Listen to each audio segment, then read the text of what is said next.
Hope everybody's doing well. Go ahead and give me a thumbs up if you can hear me all right. If you can, want to make sure that the sound is coming through on the Bluetooth. I don't have the regular headset on.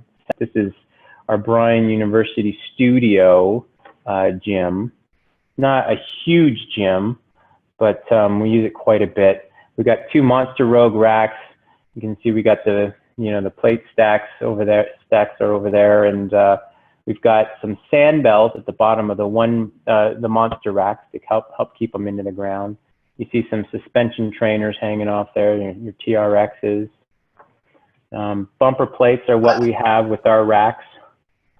We've got some plyo boxes, some benches, some barbells. Not sure if you can see down there. We got some sandbags. We've got some speed, agility, and quickness stuff like some cones and some speed ladders. We've got some foam rollers there. What else we got? We've got kettlebells. They're over here just kind of underneath the laptop. So yeah, and we got the rubberized floor. So I mean, yeah, rubberized floor. So all the people who fall, they don't, they'll bang their head. We don't wear helmets when we're training, right? Usually one of the biggest concerns, especially for an online school, is stop talking and start doing. Let's take the science and apply it in the gym. In fact, that's one of NSCA's, National Strength and Conditioning Association, that's one of their slogans is shut up about talking about it and go ahead and show me the science applied in the gym. And if you're going to be a personal trainer in a gym environment, you need to be confident in your ability to train people on these particular exercises. It helps a ton if you're able to do them correctly yourselves, if you're able to show people how to do those particular exercises. Is it mandatory? No. I mean, there's going to come a point in your career where you're not going to be able to show everybody everything that you're training them how to do. I mean, a gymnastics coach, for example, is a good example. They might not be able to do a double backflip or a double back tuck on the floor, but they can train somebody how to do that and the mechanics involved in that. So I thought what I would do is I would show you some of these modalities in the gym based on a workout, an interval workout that I like, that I enjoy doing. I throw it out as kind of Coach Young's challenge. And does anybody remember what I offered you guys as far as credit for this particular workout if you do the workout? Take us a whole grade up. Take you a whole grade up. I don't know any other instructor that does this, but I feel it's so important to get you guys moving and make sure that you guys are moving and moving well in the gym, and that you're actually not just working out at home, that you're working out at a gym, you're getting networked in, meeting people, seeing what other people are doing. I mean, even for me, I've been in the fitness industry for 15 years. When I went to the TSAT conference, I saw what all the TRX guys are doing. They're hiring the best and the brightest that they can get a hold of, and they're sponsoring TRX by doing the morning workout. What do they bring to the table? Are they able to really, engage the group? But this is the workout that I'm kind of going to demo for you today, but it's not the only thing that we can go over. We can go over some other exercises too if you want, okay? Now, you can regress or progress this exercise however you want. So you can scale it up and you can scale it down. So for example, on this thing, you see shoulder push press up at the very top. I have 35.3.8 to 10. So the 135 is the pounds.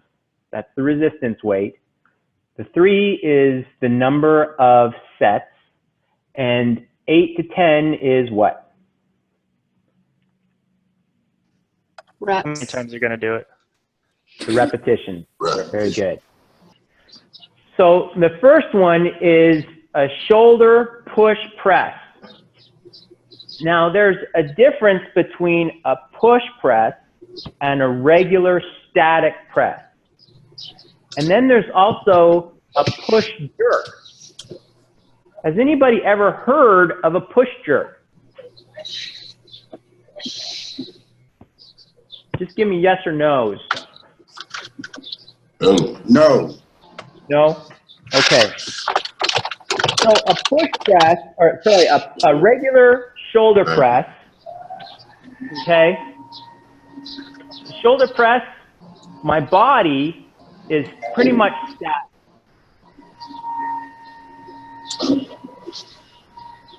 And it's just my arms moving. Now, if I'm going to do a push press, I'm going to bend at the knees and give myself a power assist. Okay? Now, a push jerk is where I'm trying to get myself underneath the bar. Coach?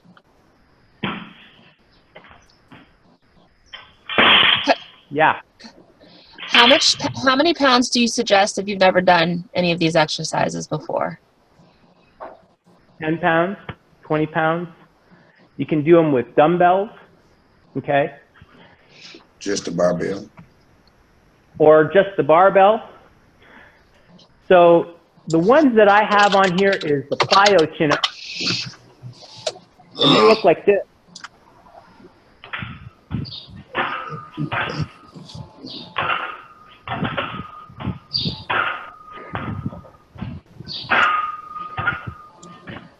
Okay. So they're fun. They're fun. They'll sock it to you. You're like, man, am I going to make that bar? What would I do if I can't even do if I can't do a plyo chin up? What would I want to do? Basic chin up. Basic chin up. You can even grab the bar from a close grip.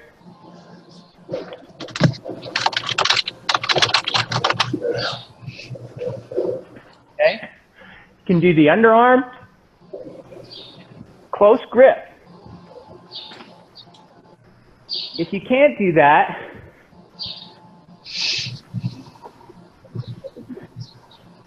you can modify it by doing what we call reverse pull-ups. Any of you guys seen these? Oh, yeah. Yeah. Yeah.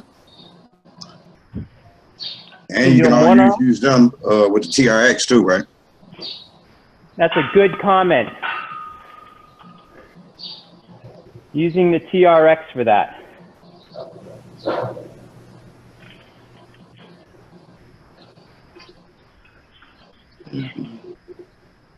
So,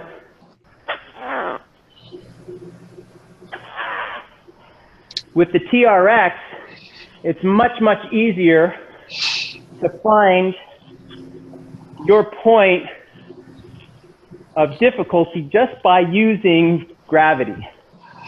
Okay? I like these ones here. Oh, look at him. So you actually hang underneath them and pull that way. Those are fun. Can't you also use a rubber band for the top bar and put your foot through the rubber band and pull yourself up in a regular push-up? Yes, absolutely. I like that. So,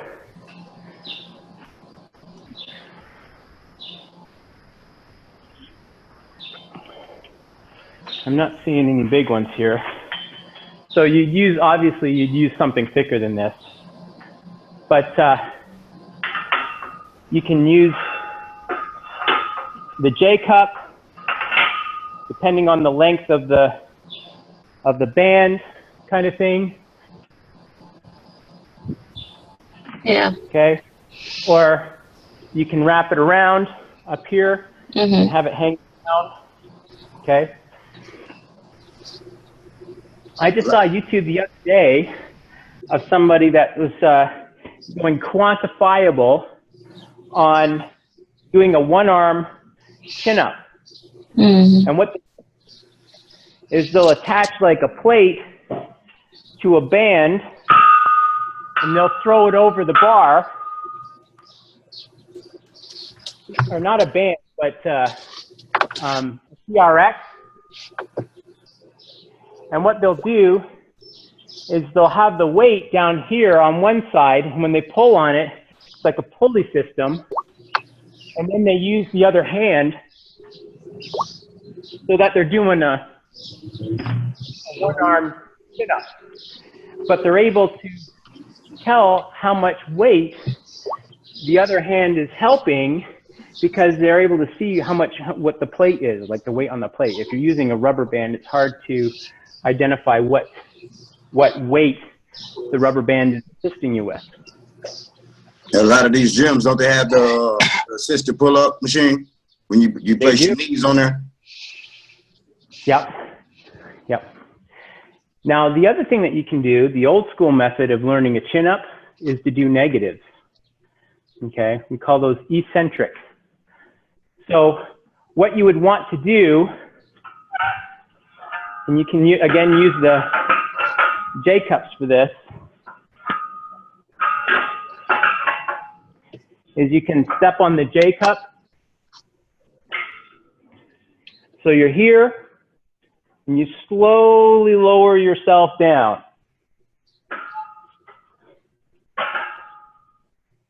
It's better to use a chair. So you have a chair behind you, and you're able to get up to that chin-up position, slowly lower yourself down. Your body is stronger doing negatives, we call them eccentric muscle contractions, stronger doing negatives than they are doing positives. But 1.2 times stronger. So after you're able to do about 10 negatives on a regular basis, and you count 1,000, 2,000, 3,000, 4,000, 5,000, right? If you can do like 7 to 10 of those, usually to that number of reps, you're able to do a concentric maybe the next week or so, okay, after you recover. So those are plyo chin-ups, okay, or modifications of. Then we have suitcase rows. So suitcase rows,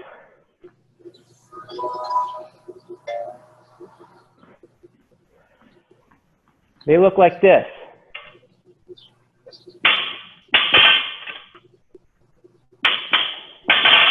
You find the middle of the bar. Okay? What I'm doing is I put my arm down on my leg. I keep my back straight.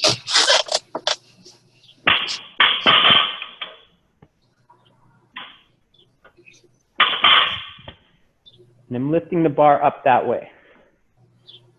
What are some other adaptations of doing a row? Dumbbells. Yeah. Dumbbells.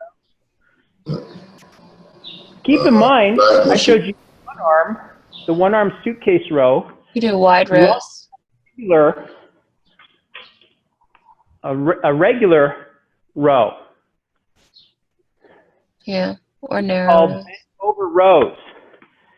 You start from the ground. You always start from the ground. Keep your back straight. Stick your butt out. Okay, then you bend over, keeping that back straight. Okay. You guys mentioned dumbbells. How? Particular method of using the dumbbells? Lawnmower. You can do them unilateral together. Unilateral or bilateral? Right. Love it. I love it. Great terminology there. Well done. So unilateral and bilateral. Like this? You guys see me? Okay. Yeah, you call them lawnmowers. Good. Call them lawnmowers? Yeah, lawnmower pool. Okay. Good.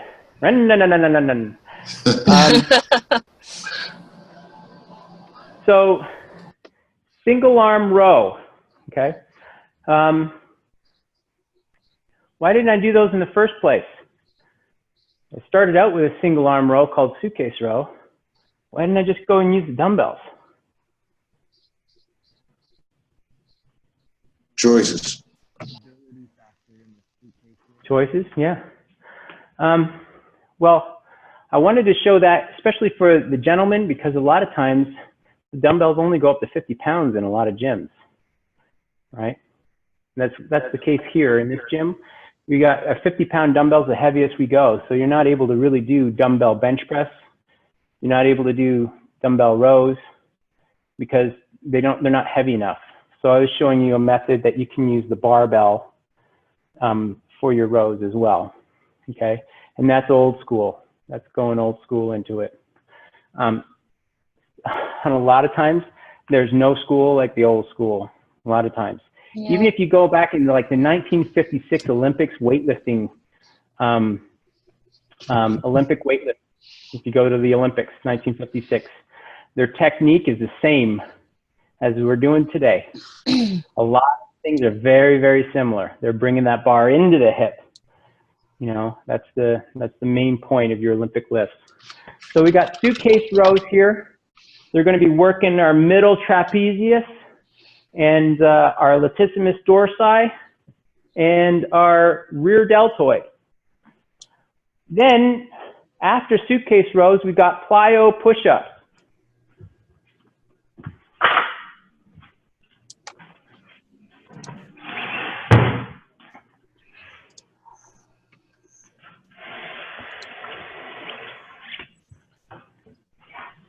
Can you guys see me? Can you see the boxes?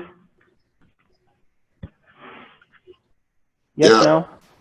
Okay. Yeah. So your plyo push-ups,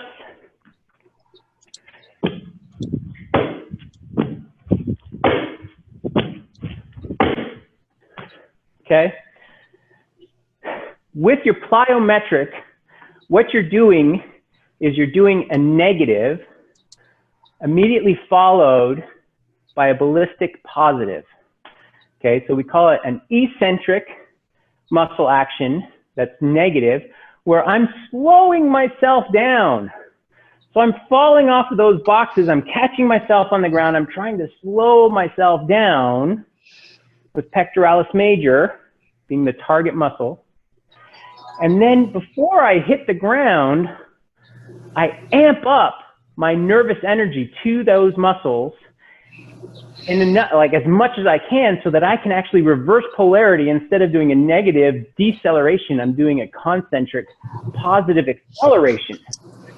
So decelerating, deceleration, bam, acceleration. There's not much that is going to get you to adapt faster than plyometrics.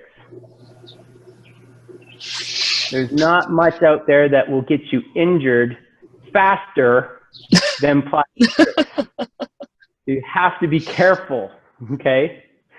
Now, if you're not able to do plyometrics from a big, huge box like this, what's an alternative?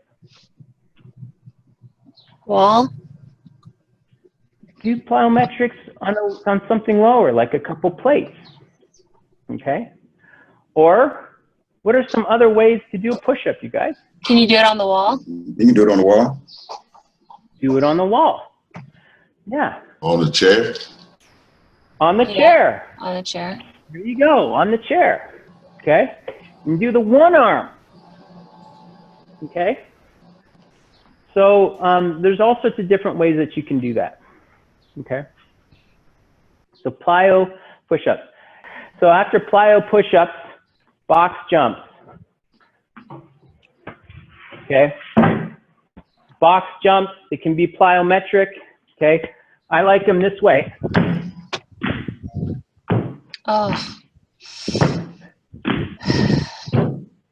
Okay? Major. However, do the box, it doesn't have to be super high. Okay? A plyometric jump can be as simple as this. That's a plyometric for your calf. What we want is something plyometric with the quads and the glutes to try and get deep. Okay? Box jumps. Arm curl.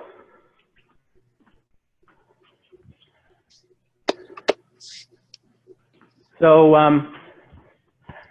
when I do arm curl, I like to actually lean against the wall and keep my elbow back. So when my arm's up, it's still under tension. As opposed to here, I can sit all day, right? Here, tougher to hold that dumbbell, okay? So arm curl. I love doing arm curl with your TRX. Let me show you a quick demo on arm curl. You can do them regular style, bringing them in like this, slight angle, like you're, everybody go King Kong on me, right? So that's the way you're bringing it in, okay? Well, at least I'm a dude, right? So I'm going, you know, girls, you could go Wolverine style, right? Whatever you want to do, right? So,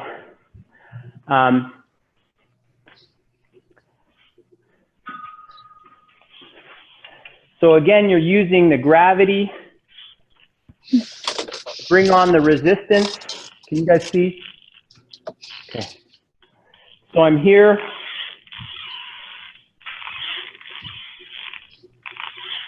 Okay. What I like is most of the time when you're doing arm curl, you're getting the most resistance at 90 degrees, at a 90-degree angle, because gravity is pushing down on the dumbbell. So here and here, I'm not getting as much resistance as I am here if I'm lifting a free weight. Okay. If this weighs 10 pounds, I might be lifting 7 or 6 pounds here, 7 or 6 pounds down there. All the way up, I'm almost lifting 0. All the way down, lifting 0, right? With the TRX, I'm almost vertical, and all of a sudden, bang, the part of the resistance is right here at the top of the angle. That's why I love them so much, because when you're typically lifting, you're like, oh yeah, I'm super, super strong right here. But here, holy man. That's why I like the TRX for that, because it really brings it with the application of gravity. It takes your body to a horizontal. And it works that last range of motion. Now, if you're of the opinion that, you know, a TRX is too easy, okay, first of all, you gotta try it, okay? This one here, you put your hands through, come around and grab the cable, both handles, okay? So hands, again, your hands going through both handles of the TRX, coming around and grabbing the webbing of the TRX. You lean it sideways, and you do the arm curl this way, okay? It's hard, it's hard. Same thing with the triceps. I get a really, really nice pump using the TRX with the triceps. I'm so surprised and thrilled that it gives such a great pump with triceps. But that is your arm curl, okay? Dips. So if your elbow goes higher than your shoulder, typically on your dips, that doesn't fit well with your rotator cuff. You got some musculature in there that is kind of delicate.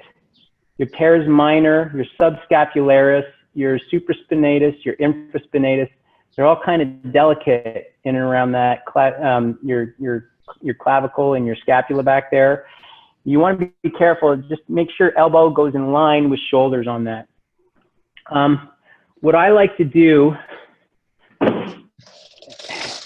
this is great for those of you guys who want to get a really nice chest developed, okay? Decline bench press is great, but if you can't get to a decline bench press, how are you supposed to go decline? Well, if you put a sandbag on the back of your shoulders, what that does when you're in the dip position is it leans you forward this way. And what that does is that puts your body in a decline bench position. And for me, when I do decline bench, I'm going, you know, 225, 245, you know, that range. Okay. Well, I weigh 180 pounds. So if I take a 45-pound sandbag, what does that give me? 225 pounds, something like that. About 2, right? So what I'll do is I'll take that sandbag, right? Put it on the shoulders and get into that dip position.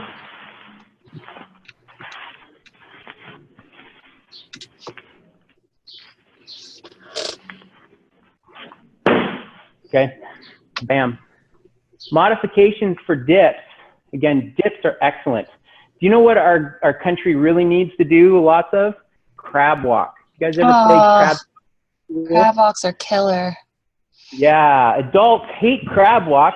Kids play soccer in crab walk position, okay?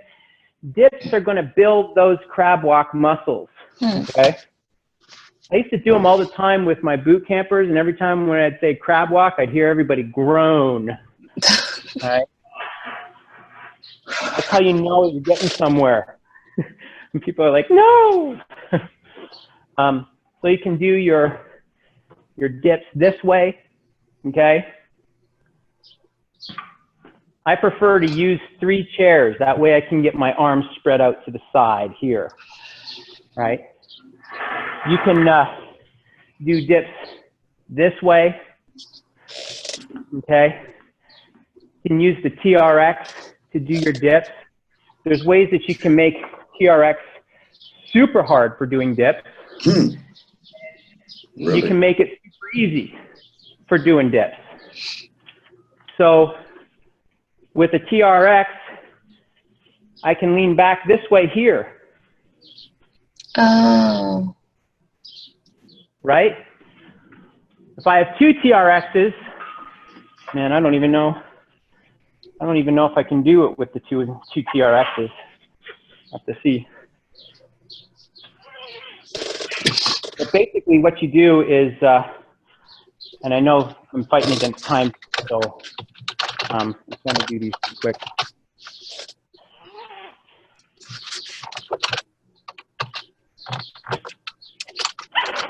But the further away from the anchor point that I go, the harder it is for me to maintain that stability in doing a dip. Okay? So if you take that stability out this way, you're having to pull in to keep yourself upright. So that's creating force development, pulling in here. We call it lateral adduction, okay? And so I'm pulling in this way at the same time putting in the dip. It works great, okay? So you have variations of your dips. Jump lunges, how's my time? Oh, I'm over. I can hit the rest of this stuff, you guys, in the other room next week, okay? But your jump lunges are just what they look like. You can Google jump lunges. You can do regular lunges. You can do reverse lunges, which instead of doing forward step into a lunge, you're basically taking a backward step, which is easier. Okay? It's almost like a split squat. Okay? High knees. Okay, I've done one really quick, the high knees, before I let you guys go. High knees look like this. So I'm bringing this leg up like this. It's a calf workout for the base leg. Be careful that you have good ankle support. You can make it easier by just doing a double tap on the bottom. So double tap up, double tap up. Okay? If you don't want to do those, jumping jacks, skiers, something using both feet instead of one.